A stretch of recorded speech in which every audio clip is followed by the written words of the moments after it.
तस्वीरें, जहां माल्यार्पण और श्रद्धांजलि अर्पित करते हुए कर्पूरी ठाकुर की प्रतिमा को और प्रधानमंत्री नरेंद्र मोदी ने भारत रत्न कर्पूरी ठाकुर को पुष्पांजलि अर्पित की है। और आपको बता दें कि बिहार के जननायक कर्पूरी ठाकुर के गांव प्रधानमंत्री नरेंद्र मोदी पहुंचे हैं। उनकी परिवार से मुलाकात प्रधानमंत्री नरेंद्र मोदी ने की है। साथ ही साथ भारत रत्न जननायक कर्पूरी ठाकुर को पुष्पांजलि भी अर्पित की है। कर्पूरी ठाकुर जी की कुछ तस्वीरों का अवलोकन भी प्रधानमंत्री नरेंद्र मोदी ने यहाँ किया। और ये तस्वीरें प्रधानमंत्री नरेंद्र मोदी के बिहार दौरे से जुड़ी हुई। आज आपको बता दें कि जननायक कर्पूरी ठाकुर के गांव से प्रधानमंत्री नरेंद्र मोदी चुनावी बिगुल फूंकने वाले हैं। और प्रधानमंत्री नरेंद्र मोदी समस्तीपुर जिले के कर्पूरी गांव से चुनावी अभियान का शंखनाद कर रहे हैं। बिहार में अति पिछड़ों के कल्याण के लिए सब कुछ झोंकने वाले भारत रत्न कर्पूरी ठाकुर की जन्मस्थली पर जाकर प्रधानमंत्री नरेंद्र मोदी ने उन्हें श्रद्धांजलि अर्पित की है। यहां उनके साथ बिहार के मुख्यमंत्री नीतीश कुमार भी मौजूद रहे। प्रधानमंत्री नरेंद्र मोदी विधानसभा चुनाव का शंखनाद समस्तीपुर के कर्पूरी ग्राम में बिहार के पूर्व मुख्यमंत्री भारत रत्न कर्पूरी ठाकुर की प्रतिमा पर माल्यार्पण के साथ उन्होंने अपने चुनावी शंखनाद का आरंभ किया है।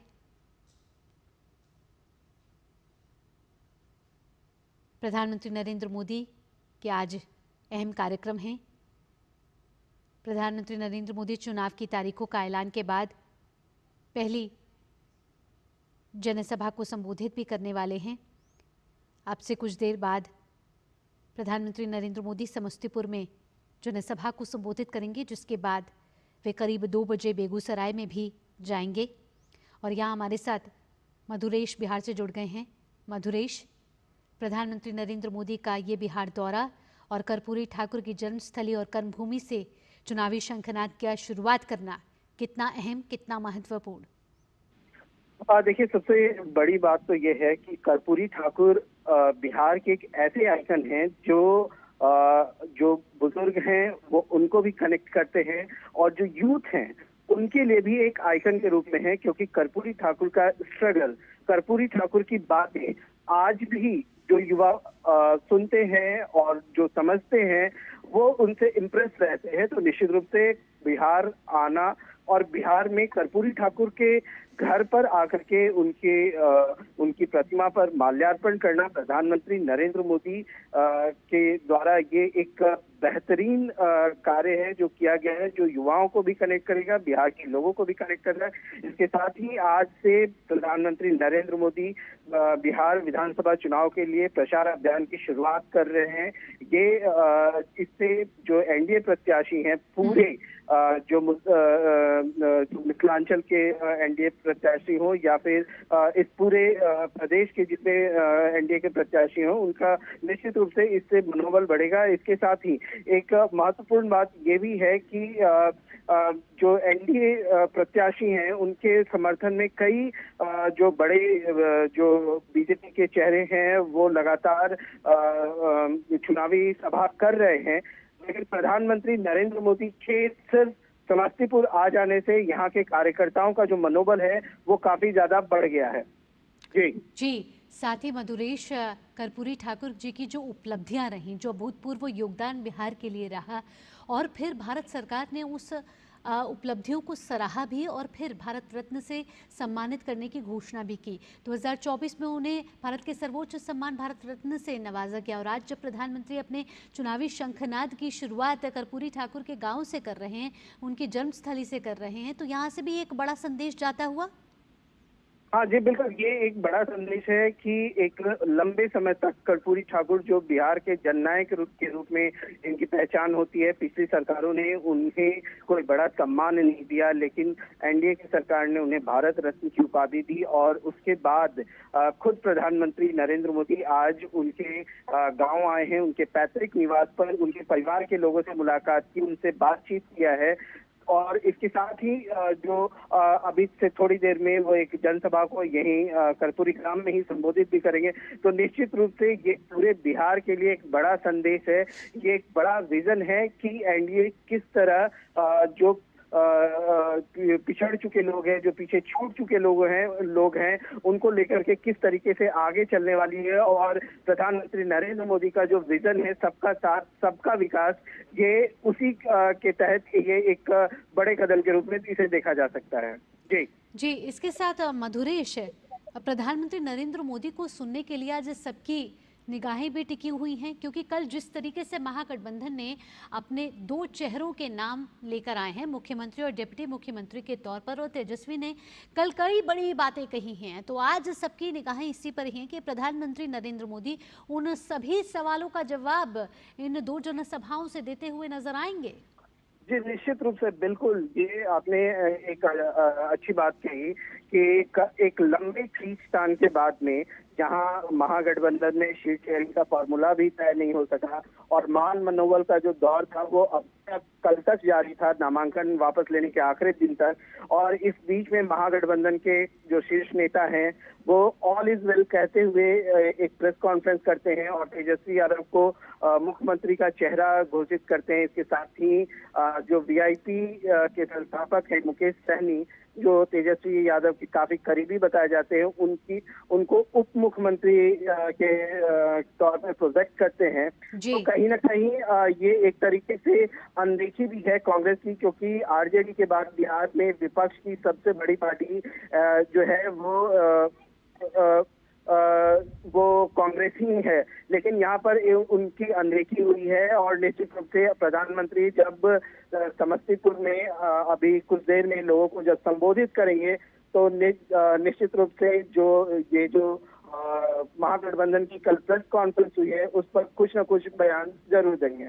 जी, इसके साथ साथ कल भी प्रधानमंत्री नरेंद्र मोदी ने मेरा बूथ सबसे मजबूत है कार्यक्रम में हिस्सा लिया और कहीं ना कहीं बिहार के जो बीजेपी के कार्यकर्ता हैं उनमें जोश भरने का एक बड़ा संदेश यहाँ से भी प्रधानमंत्री नरेंद्र मोदी ने कहा।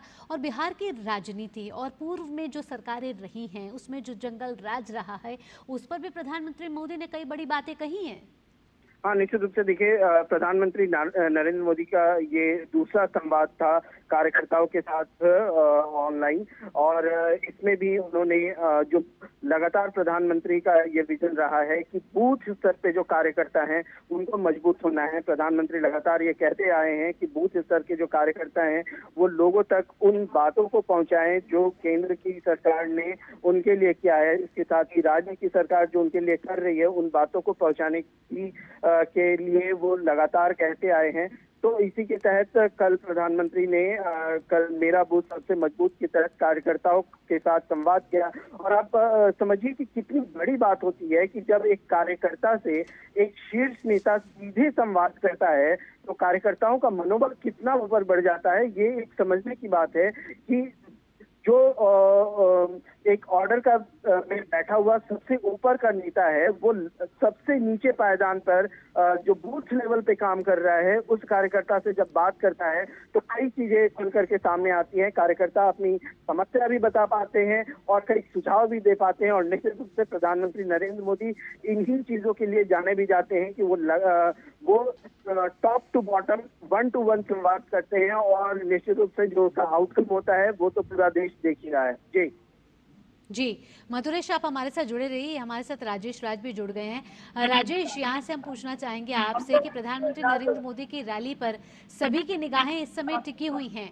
आज सभी की निगाहें इस चीज पे भी टिकी हैं कि कई सियासी शब्दबाण भी यहाँ से निकलते हुए नजर आएंगे और बिहार चुनाव की टोन यहाँ से सेट होगी प्रधानमंत्री नरेंद्र मोदी के आने से। देखिए, निश्चित तौर पर जो भारत रत्न कर्पूरी ठाकुर का जो गांव है पितौजिया, जो कर्पूरी ग्राम बन चुका है, वहां पर प्रधानमंत्री नरेंद्र मोदी ने कर्पूरी ठाकुर की प्रतिमा पर पुष्पांजलि करके एक बड़ा संदेश देने की कोशिश की है।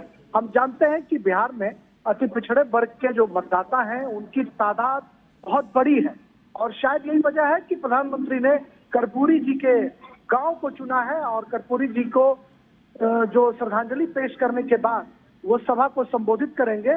तो इसी के साथ बिहार में प्रधानमंत्री के चुनाव प्रचार का आगाज हो जाएगा। और चुनावी शंखनाद हम कह सकते हैं कि हो जाएगा। और उसके बाद ये उम्मीद की जा रही है कि प्रधानमंत्री ताबड़तोड़ यहाँ पर रैलियां करेंगे और फिर वो 30 तारीख को भी बिहार में होंगे, जहां पर छपरा और मुजफ्फरपुर में वो 2 रैलियों को संबोधित करेंगे। और आने वाले दिनों में भी प्रधानमंत्री का सिंह गर्जन जो है वो बिहार की धरती पर देखने को मिलेगा। कर्पूरी ठाकुर भारत रत्न है और कर्पूरी ठाकुर गरीबों के मसीहा रहे। कर्पूरी ठाकुर जननायक कहे जाते हैं और कल जिस तरीके से तेजस्वी यादव को महागठबंधन ने अपना सीएम का फेस बनाया है, उसका पलटवार प्रधानमंत्री कैसे करते हैं, इस पर तमाम लोगों की नजरें टिकी हुई हैं कि प्रधानमंत्री किस तरीके से महागठबंधन के सीएम फेस पर हमला करते हैं। इसको लेकर तमाम पॉलिटिकल जो पंडित हैं उनकी नजरें टिकी हुई हैं कि प्रधानमंत्री क्या कुछ कहते हैं। क्योंकि तेजस्वी यादव ने एक बात और कही कल अपने प्रेस कॉन्फ्रेंस के दौरान कि अब जबकि महागठबंधन ने मुझे सीएम का फेस बना दिया है, ऐसे में एनडीए की तरफ से सीएम का चेहरा कौन होगा ये स्पष्ट नहीं है। तो ये कई सवाल ऐसे हैं जो हवाओं में तैर जरूर रहे हैं, लेकिन सबकी नजरें रहेंगी प्रधानमंत्री पर कि प्रधानमंत्री कैसे तेजस्वी यादव के सीएम फेस को जो है काउंटर करते हैं, इस पर नजरें रहेंगी। इसके अलावा जो डेवलपमेंट का काम हुआ है बिहार में, मैं अभी बिहार में हूँ भावना, और जो डेवलपमेंट का काम हुआ है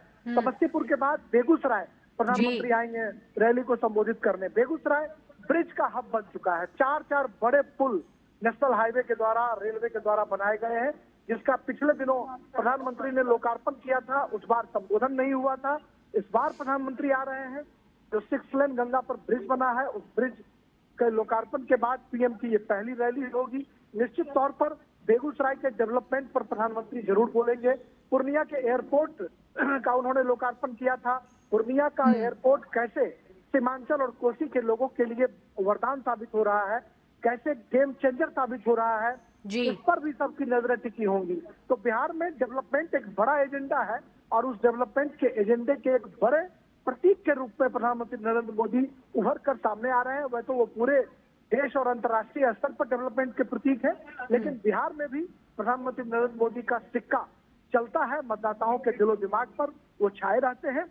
तो तमाम लोगों की नजरें टिकी है और जननायक कर्पूरी ठाकुर की प्रतिमा पर पुष्पांजलि के बाद एक बड़ा संदेश जो है गरीबों और पिछड़ों के मसीहा कर्पूरी ठाकुर रहे हैं, उनके गांव से इसकी शुरुआत हुई है चुनावी शंखनाद का।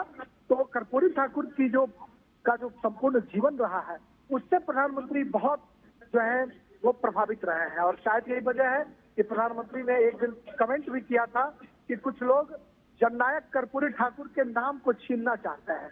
जननायक शब्द सिर्फ और सिर्फ कर्पूरी ठाकुर के नाम से जुड़ा हुआ है, कुछ लोग उनके नाम को छीनना चाहते हैं।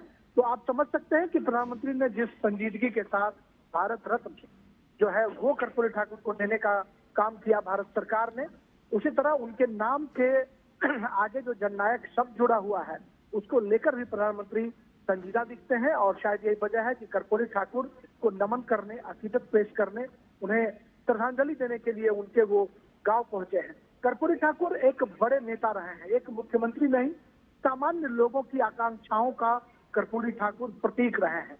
अब आपको उनकी सादगी का जिक्र करना चाहेंगे कि कर्पूरी ठाकुर भावना, जब उनकी बेटी की शादी हुई, उन्होंने गवर्नर तक को आमंत्रण नहीं दिया। बिहार में किसी बड़ी शख्सियत को आमंत्रण नहीं था, सामान्य लोगों को, और बहुत ही चुपचाप तरीके से उन्होंने शादी करी। और जब गवर्नर को पता चला, गवर्नर जब उनके गांव पहुंचते हैं और कहते हैं कि आपने मुझे बताया तक नहीं, तो उन्होंने कहा कि एक सामान्य व्यक्ति के घर में जैसे शादी होती है, उसी तरह मुख्यमंत्री के बेटी की भी शादी होनी चाहिए, बिना किसी शोर शराबे के साथ। तो ऐसा जीवन था उनका, कर्पूरी ठाकुर का, जो बिल्कुल सरलता के साथ जीवन जीते थे। एक सामान्य धोती, एक सामान्य खादी का कुर्ता और सिंपल लिबास में उनका रहना, दियारा के क्षेत्रों में जाना, लोगों से संवाद स्थापित करना और गरीबों के साथ मक्के की रोटी, सरसों का साग, मिर्च बैठ करके खाना, उनसे संवाद करना, उनकी जो है वो फितरत रही है। और दूसरा पहलू ये भी था कि सामान्य कार्यकर्ताओं के लिए कर्पूरी ठाकुर बहुत ही संजीदगी दिखाते थे कि सामान्य कार्यकर्ता कैसे राजनीति की मुख्य धारा से जुड़ पाए, इसके लिए कर्पूरी ठाकुर जीवन पर्यंत संघर्ष करते रहे। और आप अब देखेंगे बिहार में लालू प्रसाद हो, रामविलास पासवान हो, नीतीश कुमार हो, ये तमाम लोग कर्पूरी ठाकुर की फैक्ट्री के प्रोडक्ट माने जाते हैं। कर्पूरी ठाकुर के विपक्ष के नेता पद से हटने के बाद ही 1988 में लालू प्रसाद ने विपक्ष के नेता पद पर जो है वो लालू प्रसाद आसीन हुए।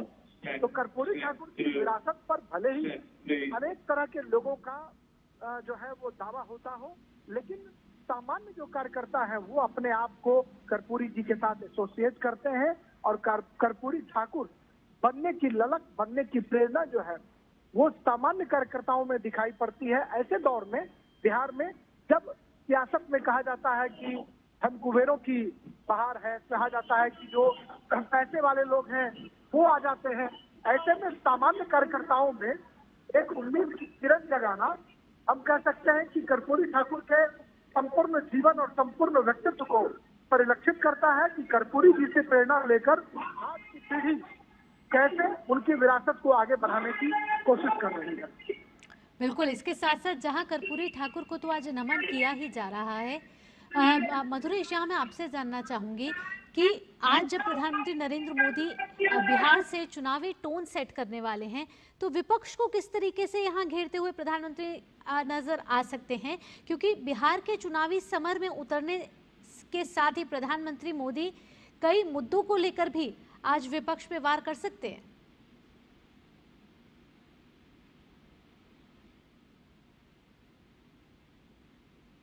मधुरेश, क्या आप हमारे साथ जुड़े हुए हैं?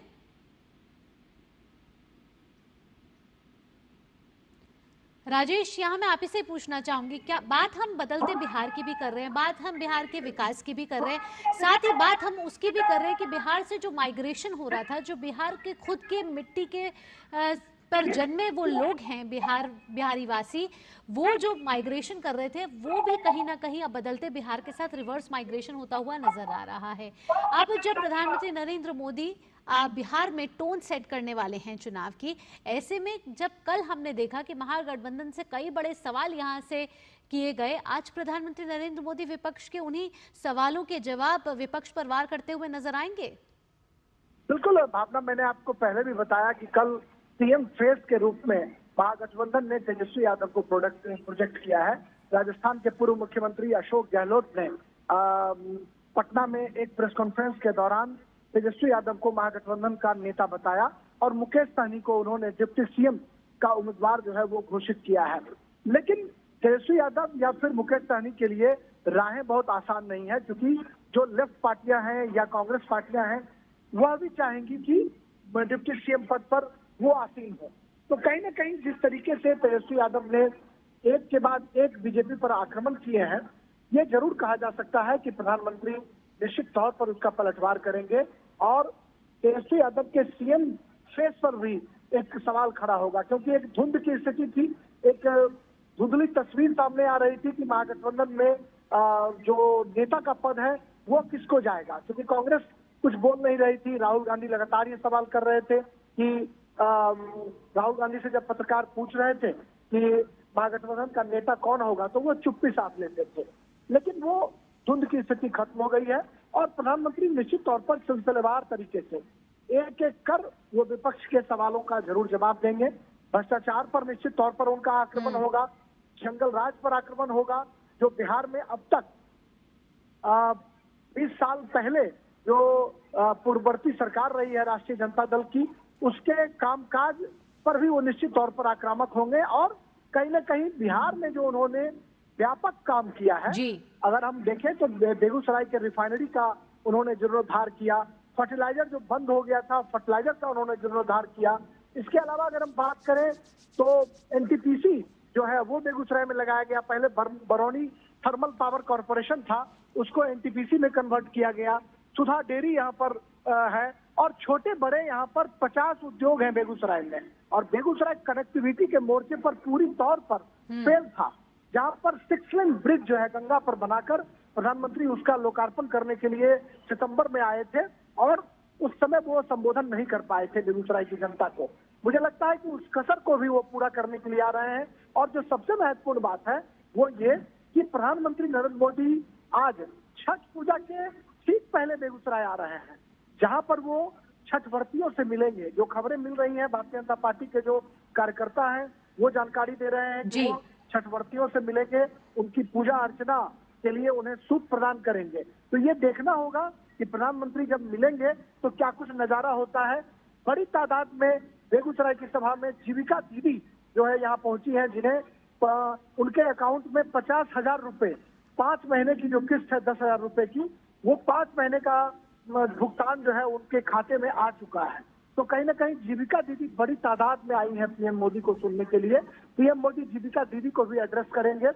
पूर्णिया एयरपोर्ट का जिक्र कर सकते हैं, जो डेवलपमेंट के चारों तरफ जो 4 लेन की सड़कें जो बिछी हैं बिहार में, उसका निश्चित तौर पर जिक्र होगा। और लड़ाई जो है, उस लड़ाई को मुकम्मल बनाने के लिए एनडीए के कार्यकर्ताओं को वो संदेश देने की कोशिश करेंगे। 4 जिले के जो प्रत्याशी हैं एनडीए के, वो इस समारोह का हिस्सा होंगे। मुंगेर, लखीसराय, खगड़िया, बेगूसराय, इन जिलों के तमाम एनडीए के प्रत्याशी इस कार्यक्रम में शिरकत करेंगे और उनके लिए प्रधानमंत्री नरेंद्र मोदी कहीं ना कहीं जनादेश मांगने का भी काम करेंगे कि हमारे काम के आधार पर उनको जनादेश बिल्कुल, देने एनडीए का के काम करें। प्रत्याशियों के लिए कहीं ना कहीं इस समय प्रधानमंत्री नरेंद्र मोदी पक्ष में किस तरीके से बड़ा संदेश यहाँ से देते हुए नजर आएंगे। सभी की निगाहें इस पर टिकी हुई हैं क्योंकि आज से प्रधानमंत्री नरेंद्र मोदी बिहार में चुनावी शंखनाद करने वाले। मधुरेश हमारे साथ लगातार जुड़े हुए हैं। मधुरेश, कहीं ना कहीं परिवारवाद और जंगलवाद रह सकता है प्रधानमंत्री नरेंद्र मोदी के संबोधन की बड़ी बातों में, लेकिन जो महागठबंधन में इस बार देखा जा रहा है कि अपनी ही सीटों पर एक दूसरे के दल के जो प्रत्याशी हैं वो आमने सामने खड़े हुए हैं और वो करीब करीब 11 सीटें मानी जा रही हैं। क्या ये जो फ्रेंडली फाइट, आपसी भिड़ंत की जो ये सीटें कही जा रही हैं, इस पर भी लग सकता है कि प्रधानमंत्री नरेंद्र मोदी कोई ना कोई तंज कस सकते हैं? हाँ, निश्चित रूप से देखिए, ये एक ऐसी स्थिति है अभी वर्तमान में बिहार की राजनीति में, जहां साफ साफ दिख रहा है कि महागठबंधन में किसी तरह का कोई समन्वय है ही नहीं।